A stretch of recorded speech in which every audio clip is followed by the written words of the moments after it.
ஏதாவது பூஜை பண்ணிக்கிட்டே இருப்பா. கோர்ட்ல துர்கா கனகா பத்தி சொல்ல சொல்ல எனக்கு இதெல்லாம் தான் ஞாபகத்துக்கு வந்துச்சு. பேழப்பெட்டியை கொடுத்தது, அதை கும்பிடுறதுக்கான மந்திரத்தை சொன்னது, காளி கோயிலுக்கு எடுத்துட்டு வர சொன்னது, அப்பெல்லாம் அவளை பார்க்க நம்ம துர்கா மாதிரியே இருக்காது. அப்புறம் நெருப்பு பெருக்கி போட நான் வீட்டுக்கு வர்றதுக்கு முன்னாடி எல்லா ஏற்பாடையும் பண்ணி வச்சிருந்தா. நான் வர்றது எப்படி துர்காக்கு முன்னாடியே தெரியும்னு ஆச்சரியமா இருந்தது. கும்பாபிஷேகத்துக்கு முன்னாடி நாள் ராத்திரி நான் கடைக்கு போயிட்டு வரப்போ என்ன யாரோ பின் தொடர்ந்து வர மாதிரியே இருந்துச்சு.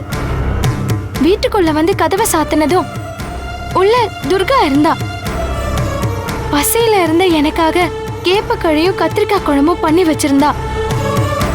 அப்பவும் ஒரு அதிசயத்தை பண்ணா.